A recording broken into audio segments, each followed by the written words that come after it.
Poverty. Poverty in the countryside paints a grim image of people having to endure a struggle to acquire food, water, decent shelter, and effective health services. Typical farmer also has to contend with poor farm-to-market roads and the lack of post-harvest facilities. Moreover, small farmers' productivity was not given so much attention, resulting in low income and difficulty in mainstreaming products. The Philippine economy is anchored in agriculture, yet the poorest among many Filipinos are found in rural communities, where farming is the main source of livelihood. Addressing rural poverty is perhaps the leading development challenge in the Philippines of all time. The Agri-Aqua Development Coalition Mindanao, a coalition of 164 people's organizations and cooperatives, took the challenge of addressing rural poverty. It adopted community economic development as a core strategy in this fight to end rural poverty. Community Economic Development, or CED, looks into raising the quality of life of rural communities and enhancing solidarity among people's organizations.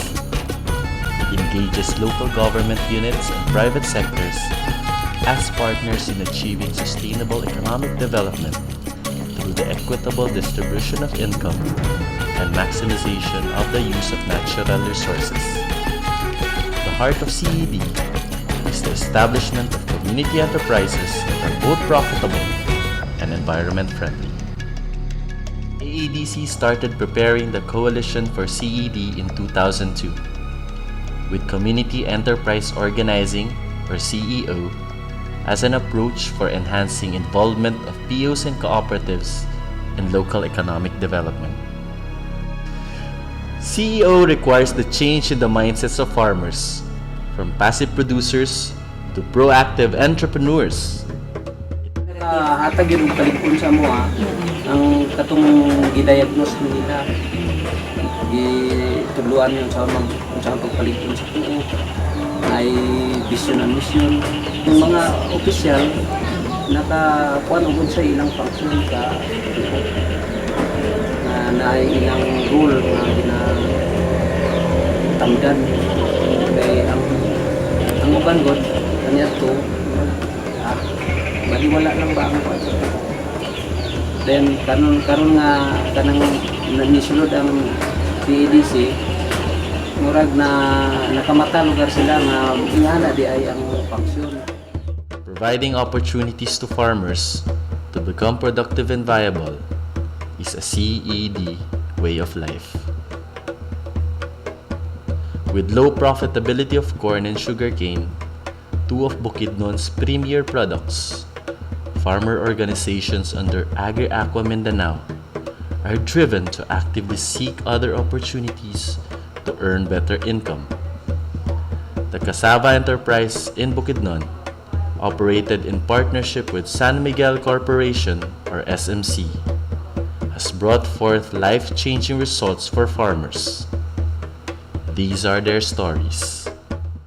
Naana po area nga gibalik sa amo nga tulo ka hektarya. So mao na to gi-expand na mo sa among ginansya nga nakatanom lang di bali, nakapatraktor ni, nakapatanom gi otro na. So kanang mao na to among gi-expand. Kato siya mao na to na harvest karon nga tuig. Na halinan to siya og kuan, halinan na po to siya og 140. Kanang halin na ko ron nga 140. Dili man kas ng motor, at least nga amo siyang na downan. Nya na apoy ka ng parador nga ikas gid na nako 4,000. Makita nga sa palay mo ginay akong kuan nga. Murag nakagamit-gamit bitaw ko, nakadugang kong gamit sa akong panimalay sa kanang sa tungod sa balanghoy, pero kung maisiguro murag wala na siguro ko sa umat. CED brings about farmers who are capable of sustaining their produce, free from usury and other informal loans. Tungod sa kamuntin ka, pinggalan, nakabayad ko sa akong utang na balor og 40,000 niya. Nakadaon pa ikog motor o expand na sad ko, nakadaon na sa kong prenda. The partnership with SMC was formalized by a Memorandum of Agreement between the Balugo Farmers Multi-Purpose Cooperative, the local government of Pangantukan, Agri-Aqua Mindanao, and the corporation. This MOA ensures that farmers have a market for their cassava produce and a competitive price for it. The Kabinwangan Small Coconut Farmers Cooperative, or CASCOFACO, in New Bataan, Compostela Valley, is a member cooperative of Agri-Aqua Mindanao. The cooperative has moved away from the conventional marketing of copra by directly engaging their market, doing away with middlemen through direct copra marketing. CASCOFACO has been doing copra marketing even before CED was introduced to them. Nevertheless, it benefited from CED as it explains the value of solidarity in achieving economic profitability and raises their capacity in absorbing the expansion of their business by providing them with guidelines on their operating system. 6 years, member ko sa CASCOFACO pero inactive. Karon, thankful ko sa akong pag-reactivate sa akong membership kay gradually nag-increase ang akong share capital kay di rin naman po ko baligya sa akong mga farm products, especially ang copra. And then, ang presyo din ni sa CASCOFACO i-compare nato sa other trading, copra traders, mas higher o aside sa taas, naapod sila yung mga kanang projection o benefits ang gihatag sa mga membro. I-extend sila credit sa during pag-process sa copra. And then, very competitive ang presyo nga gihatag sa management. Ang aside ana, as chairman sa CED, makita niyo mga transparent kayo ang ilang ang transaction tanan sa cooperative kay open o wala sila, you can give your comments, suggestion, findings nga libre ang ilahang pagdawat, and then ilahang pong i-respond sa mga recommendations nga ihatag ko na ako. And then sa akong pamilya, ang exposure na ko diri sa as coconut farmer, at least na improve o ang akong production food na improve because may exposure sa mga successful coconut farmers diri sa among area, and then mainganyo jud ka nga you have to practice what you have observed sa imong sarili nga farm that wala gid anako nagawa sa other copra traders. Ako si Martin Pinaso, kasi nagkamala sa CASCOFACO. Ang AADC nagtabang na mo.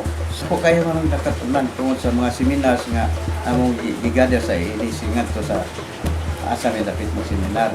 Mo nga dako kayo may nakutlo-pot ng mga kahibalo, pamaagi o mga technical nga pamaagi sa unsaon kadala sa co-op. Most of the farmer organizations under Agri-Aqua Mindanao and Zamboanga Sibugay were uncertain as to how they will improve their lives. Traditional farming of corn and coconuts proved to be inadequate to provide the needs for the family. One of the initial results of CED in action is the formation of a group that seeks to pursue enterprise development. The Municipal Federation of Rubber Growers and Developers, or MAFRGROD, is a federation of rubber growers in the area, united in the goal of improving the quality of their produce and building enough volume for effective marketing. The volume that they have acquired for their products attracted the attention of a rubber processor based in Cotabato, the Mindanao Rubber Development Incorporated. Ako si Pedminito Net Sapatos. Ako isip chairman sa grupo. Sa una, wala pa yun may ingon nga ganigusyo. Puro sa manggod may naay guma-guma. Sa dagan sa panahon, once nga na-organize na ang grupo, amo naman yung nakitaan nga para to get involved. Para mahibalo ka unsay dagan, you must get involved. Kung wala ang Agri-Aqua nga mo'y nag-assist yun sa grupo. Kanang pag-link namo sa buyer gyud isa. Sa katong sa pamaagi sa internet. Organizing Agri-Aqua, kami gitong duha mo iga nangusog para ma-organize pagkaman sa market linkages sa karon with Jessica. Ang the best good is katong sa mga plans, future plans, development, kay ang target is kanang panglahutay ba long term. Siyempre once taas presyo na kay dako nga production, dako nga income, dako kay epekto. Kay ang isa is naka-expand ko kahuman, palit-palit ko mga properties ang sakyanan sa guma magyud na. Ako din si Royal Alverio, miyembro ko sa federation. Na-under mi sa kooperatiba sa Maligaya, ang Marfam ko, ang Maligaya Farmers Cooperative. Makita na karon sa Marfam ko nga ilang mga miyembro dili na pareha sa ilang lisod kayo kay ang uban karon gani na nakapalit ng mga sakyanan, kapalit na og mga maka-provide na sila in terms sa ilang health, maka-provide na sila nga mo adto sa doktor, magpatambal silang mga masakiton. Unlike sa una nga hampul-hampul lang sila.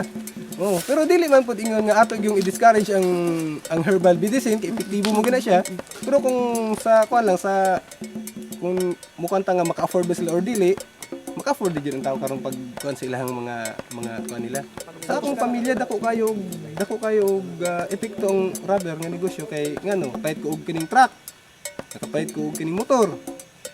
Kana yuta, nakapahit ko ngana na ang sa ako karon nga sitwasyon, ngana na kadako ang gitabang sa rubber sa mga pamilya.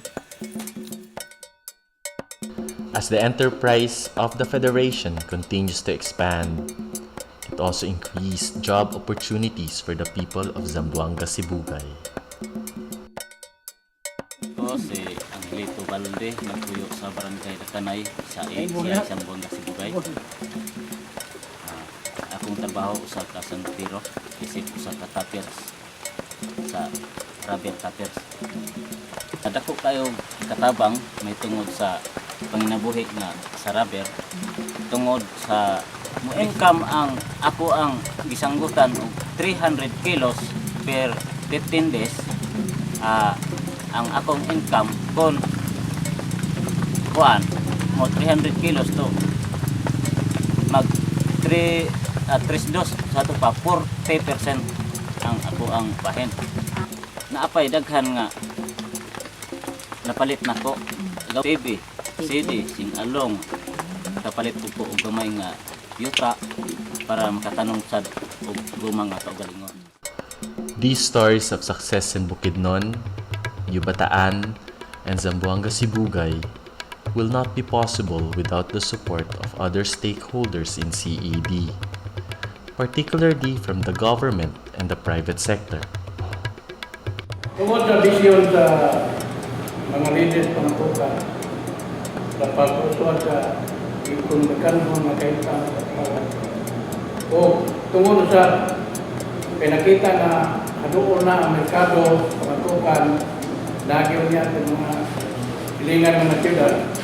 Dako kayo kay kayunan na malambo ang ekonomiya sa pinagi sa pagpasar ng malambo nyo kama nining bisnisyo karon doon na kay inunta ang kagiya sa gobyerno sa dito. Ang programa sa LGU nga nisuporta sa atong enterprise mo ning una, ang LGU gusto kay mutabang sa mga POs o sa atong mga cooperatives tungod kay wala kayo ni sila matagay igong suporta sa miaging mga tuig. O karon lang mga bag-ong tuig ni namo natagan og mga suporta. Ang una nga support nga mong nahatag kaning financial assistance nga ang gihatag sa isa ka co-op sa Balugo. Usa ni siya ka grant o karon nga tuig nasundan ni sa another na sab nila nga support. Isa ni siya ka soft loan tungod kay nakita sa LGU nga kulang kayo ang ilahang pondo para i-finance sa ilang pagpamalit sa ilang kasaba, labi na kay daghan na kayo ang nananong o kasaba diri sa among lungsod. Ug nakita usab namo nga kakulangon usab sa co-ops ang pag suporta usab sa ilang post-service facilities sama sa ilang dryer o aduna na kami pundo ani nga gikahin pero wala pa lang ni siya malihok tungod sa nilabay nga eleksyon. O karon siguro after sa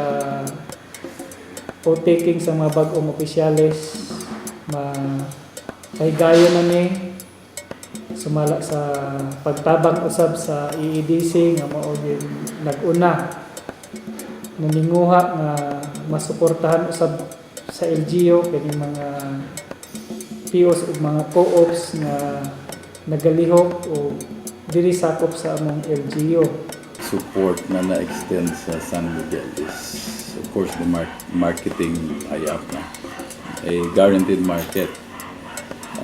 In the process na they were developing the plantations, we provided them with technology, planting materials, and another major support I think is the opening of a buying station in Malaybalay, which is nearer to the area compared to Cagayan de Oro. Well, based on our initial meetings, it seems that you were quite organized compared to other groups similar to yours. So, of course, at the first, it's the idea was let's give it a try, no? Then now we are into our third year. It seems that we're making good. A cooperative with the right backing in terms of strengthening in certain skills like business skills will really work out. No? I think most of the cooperatives that failed were because these cooperatives were not trained to function into what was envisioned of them. No? So the skills were not imparted into the members, the leadership, the officers. I think this is a very good model. We form a cooperative since most of these farmers are not really business oriented. Merely their objective is as short-sighted as livelihood projects lang ni sila, but they can be upgraded into a business organization. No? Our initial tie-up here in Bukidnon is quite successful, and it's something that we could replicate in other areas. There's still so much areas in Mindanao that can be developed, and we can replicate this program and help the farmers, and at the same time also a mutual benefit for us, San Miguel, and the cooperatives that we will go tie up with. The current strategic plan of Agri-Aqua Mindanao is anchored on the promotion and expansion of CED in rural communities. The plan embarks on an aggressive move towards CED by seeking to establish a portfolio of 12 value-adding enterprises in agriculture and fisheries, bounded together by a strong sense of community solidarity. As the journey for CED continues, the birth of agricultural enterprises are also starting to arise in the pipeline are as follows. Okay, actually, more 99% na ata ang transaction sa DSL bata yun. Ganun din sa lungsod sa New Bataan. Kaya mag-supply ang sa akin. 10,000 These are just a few of the emerging enterprises brought about by CED. With the continuous decline of the agricultural sector, it for POs and cooperatives to be more creative in pursuing economic development. Sole dependence on the government for agricultural support is not enough. The key to achieving quality of life has to start from within. As small farmers and fishers, and the backbone of the rural economy, you have to take a stand in local economic development. Doing so means building your capacity to pursue business opportunities, cultivate solidarity at the community level, actively take part in local governance, and finally, develop partnership with the business sector. All these can be achieved through community economic development.